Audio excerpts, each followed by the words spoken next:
Well, good morning, friends. Mark Holmes here, of course, with my buddy Cowboy Joe Booth, as well as Joe Bear in the house. And as always, I want to thank you all for watching, commenting, subscribing, and being part of the Joe Booth Sports Report. Without you guys, as well as you ladies, you know that this literally does not work. So let's get open for business here, and let's wake up the football gods. My voice feels like I've smoked 5 packs of cigarettes a day. So it's probably a little raspy. It's a little painful because I was doing a hell of a lot of yelling. I was showing my wife some of the videos and things, and she's like, wow, somebody is really got a hell of a voice out there yelling. I was like, honey, that was me. I yelled so damn much, but it was worth it. You know, funny couple of things here.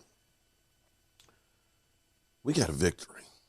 We got a victory. We are 9-4. 9-4. We're possibly could clinch our division this weekend. And not every game is going to be a pretty one. I have been around long enough to know that almost every single Dallas Cowboys Washington game has had crazy endings, miraculous comebacks, and things. I'm not worried. Because at the end of the day, we're okay. Now, we got problems to fix. We do. But one thing we don't have to worry about right now is how that defense is coming on. And before I get to that, we may actually be getting a break from the NFL for once. You'll remember just a couple of weeks ago, Tristan Hill got fined and suspended for 2 games for throwing a punch. Not even really, I mean, come on. Really wasn't going to do any damage to those big guys out there with helmets and stuff on. As soon as the game was over, 2 games. Now, the NFL reduced it to 1 after arbitration and all, but still, we lost him for a game. Game that could have been crucial. Lyle Collins, who ran up to the guy and hit him, was not part of blocking him or anything else. He went and retaliated. I can't speak this morning, forgive me. I hope I can make it through the whole video. You look at that and say, that's just as bad. They're saying, and this is what's scary, that he should escape suspension. The thing that scares me, of course, is they said the same thing about Tristan Hill, and then they ended up suspending him.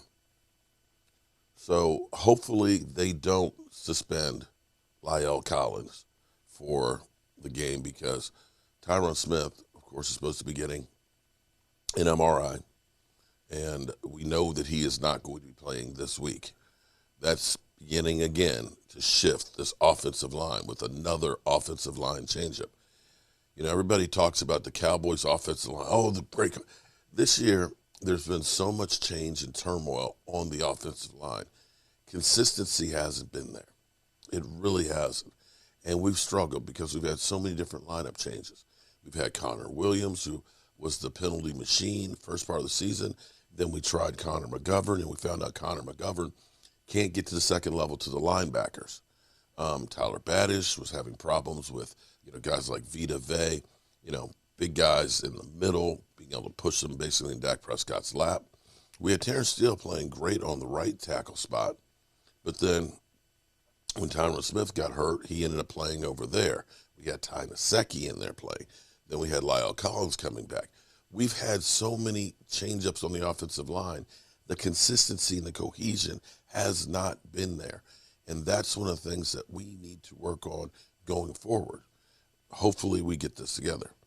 The other thing that worries me is the fact that Washington had 4 more players who played on Sunday test positive for COVID.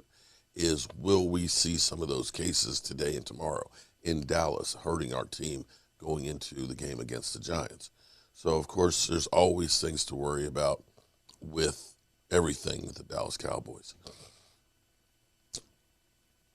Jerry Jones, this morning, you know my buddy Jerry Jones. Jerry, I missed you at the tailgate, man.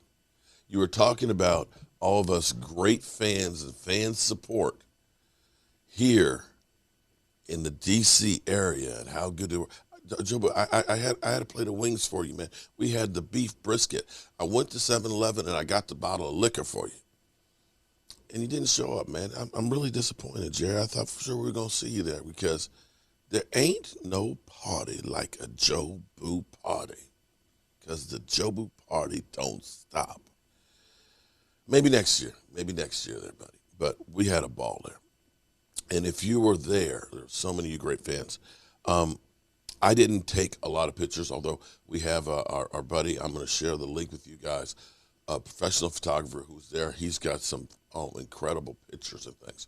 I'll share the link with you guys so that way you can see yourself and the party and everything else. I'm going to do a montage video of pictures that I have. So if you have some good pictures that you took from the event and things yourself, friends, Joe Boo, whatever, be sure to go ahead and email them to me.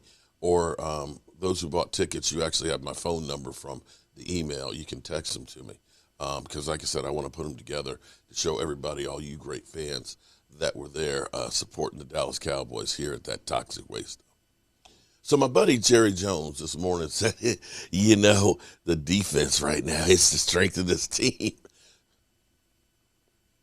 Thank you, Captain Obvious. That, my friends, truly is. And when you think about going into this season, with Dan Quinn after having a horrendous last year, the Dallas Cowboys defense, there wasn't much to be expected by them. Remember when Mike Greenberg was talking about that defense of the Washington football team? How are you going to be able to play against that front and everything else? Well, I dare say that the front that we are now able to put out, and we'll see going forward, it's just one game that we finally have all the pieces put together. Nobody expected Micah Parsons to come out as a rookie like he is, being a defensive player of the year. It's basically him, Myles Garrett, and T.J. Watt. That's it. That's the list. Diggs is not up there unless Diggs can grab a few more interceptions going down the stretch. He's moved out of the picture. Nobody expected him to play that well. Neville Gallimore, again, he's only played one game, one sack, but you can see already the motor. That guy who trucked Mike Pouncey last year, getting to Big Ben, you can see that he is going to be emerging to be a great defensive tackle. And even Tristan Hill, another one of those guys who people want to push off the bridge. He did get the suspension for one game, but he is able to help hold up the middle. It's not glamorous what they do, but what those tackles do, and that nose tackle, and I'm hoping Quentin Bohannon becomes that big fat guy in the middle. What they do is all the dirty work. When I talked about Connor McGovern can't get to the second level, if the defensive tackles are doing their job, then that's what happens. The guards can't get to the second level. And that leaves those linebackers free to roam. That quarterback can't get comfortable because nobody likes to see their intimate demise coming right at them. Because now that there's pressure here, I can't step up so that way the tackles run the ends outside. It is now closing consistently. And the thing that always happened with the Dallas Cowboys would be we get great pressure from the edge with DeMarcus Lawrence or Randy Gregory, but there was no pressure in the middle because we were soft. And the quarterback would take off. The fact that we had Sam Darnold able to go up the middle and run for a touchdown on us was an utter disgrace. But with those big tackles in the middle, getting pressure up front, there's no place to run to, no place to hide. And that helps that secondary because that quarterback's just trying to get it out there. And sometimes it's before the receiver is ready. Sometimes it's a bad pass because he's leaning and having to sidearm it because the tackles are right there. And you get those takeaways or you get those forced fumbles. And you saw that against Washington. And see, I think about the Colts with Peyton Manning. The Colts always had great offense, but they always fell short in the playoffs because they couldn't get that stop with the defense, or the defense just wasn't that good. But when Peyton Manning won their first Super Bowl, their defense was horrendous until the playoffs. Somehow, some way, their defense turned it on, and finally got them over the hump and turned them into a Super Bowl champion. Because when the weather gets cold, you need that defense to give you extra times with the football, extra chances. And if you watched the game last night, the turning point in that game, the Cardinals were down there in the red zone, about to score 7 points. Instead, throws an interception on the 5-yard line. That interception ends up going, the Rams end up going all the way down, getting a touchdown. It's a 14-point swing. If you don't think a 14-point swing is huge, then you don't understand football. Had the Cardinals got that touchdown there, all of a sudden it's a totally different game. Totally different. And that's what's going to be great about this defense. They're going to give the offense more opportunities with the football. They're going to give the team short fields. They're going to be able to hopefully stop an Aaron Rodgers from going down with only a few seconds left and, ripping our hearts out. So that is an incredible thing.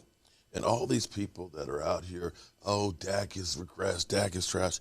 Did you see Matthew Stafford, the games before last night? Throwing pick sixes, you get a pick six and you get a pick six. He had one game where he should have had 6 interceptions. You see the Buffalo Bills, where Josh Allen, who makes more money than Dak Prescott, scored only 6 points against the Jaguars. Have you seen that Pat Mahomes has 27 TDs and 12 interceptions? Has had several games with no TD passes and more interceptions than TDs? That happens in football. But the funny thing is, those guys lost their games. We freaking won. And when you can win when you're not playing your best, hey, that's a sign of a good team. Now, I believe that Dak is a little nicked up, injured. I don't think the calf is quite right because his mechanics aren't completely there. At this point, the best thing you can do for Dak is figure out how to get the running game going. Because the running game going, if we can start getting the road graders out there and start picking up some chunk yards, then we're going to be able to open up the field, take off some of the pressure of the quarterback. And unfortunately, Dak isn't the only one that's ailing. It's also Zeke. I believe the last time Zeke had over 60 yards was against Minnesota. It's been that long. We must be able to get the run together now that the season is getting cold, because now we have to start setting our sights on playoffs. In the meantime, again, remember when people told me I was an idiot? Oh, that's all the time. But when I was talking about Micah Parsons should be considered Defensive Player of the Year. Now it's cool. Let's listen to Chris Simmons and crew talking about that exact same thing. 22, he says, some call him the Defensive Rookie of the Year. Some call him the Defensive Player of the Year. But we say, damn okay, Micah Parsons. That's great. Super Santos, 22. And we had this debate because PointsBet has it right now as Micah Parsons and Myles Garrett neck and neck for the Defensive Player of the Year, with T.J. Watt, the guy that actually leads in sacks right now, is number 3. But you give the edge to Micah Parsons right now. I would. I mean, again, I'm not trying to pat myself in the back, but I feel like as in the last 3 or 4 weeks, I've been trying to say this a lot. Forget Defensive Rookie of the Year. He's already won that. Send him the award. That's over. He's in the Defensive Player of the Year MVP conversation, in my opinion. Again, there's just people don't do what he's doing. Oh, whoa, look at this guy play middle linebacker. He's one of the best middle linebackers in football. Look at him run around the field, fill holes, sideline to sideline. Hey, we got some injuries to DN. Can you go to DN? Oh, whoa, holy shit. He's one of the best pass rushers in football. Can't block him one-on-one. Can set the edge in the run game. Mm-hmm. I mean, creates pressure all the time. The fact that they felt okay doing that to a rookie who might be overwhelmed. Rookies are overwhelmed perhaps first time in the NFL. Right. And he didn't even play his last year at Penn State, right? No, I mean, so he sat out because of COVID. So it's like he didn't play last year. Right. He's a rookie. To have the faith to move him around, I mean, that's abnormal that they would give that faith to a rookie. I think it's a great point by you. It is, because it just is the mental, gymnastics of, again, I know it's defense, and a lot of people just think, well, they just got to go get the football. No, they got rules and things they got to do and think about. And his ability to be instinctive but also know the rules. And you saw it a little bit in the training Hard Knocks on HBO. He was, really into the X's and O's and what you should do that way. But, yeah, I think it speaks to really what you see with great players. 99 out of 100 times, yes, they're physically extremely gifted, but most of them have a mental aspect that's special too. As much as we think Deion Sanders and Randy Moss were just out there, whoa, they're fast. Like, Randy Moss is one of the smartest football people I was ever around in the NFL. Deion Sanders is the same type of thing from people I've talked to. They understand what the other team's trying to do. They study their opponents, whether it's, understanding a DB and how he covers, or a receiver and how he runs routes. And Micah Parsons looks like he has that total package. And you heard me say last night, to me, he's like, I haven't seen anybody with this type of skill set. I'm not going to say he's him yet, but I have not seen anybody with this type of skill set since Lawrence Taylor. Oh, Lawrence Taylor? Where you could just go, whoa, we can play him off the ball, and he's amazing. And we can play him at the end of the line of scrimmage, and he can whoop the crap out of offensive tackles. That's where it's rare.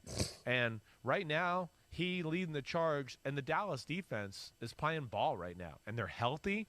And to me, they've jumped out more than anything the last 2 weeks. Even though I know the offense has a few plays, the offense is somewhat as of late, and doesn't seem to have a great rhythm about it. Yeah, I want to get into that offense here in a second, but do you want to tell people about PointsBet and how they can get some free money here? Okay. Did I hear Chris Sims say Lawrence Taylor because he's not him yet? Wow. That damn Joe Boo Sports Report ahead of the curve. So as always, I want to thank you all for watching, commenting, subscribing, and being part of the Joe Boo Sports Report. Without you guys and you ladies, it doesn't work. Peace. Our coach here, and as always, I want to thank you all for watching, commenting, subscribing, and being part of the Joe Boo Sports Report.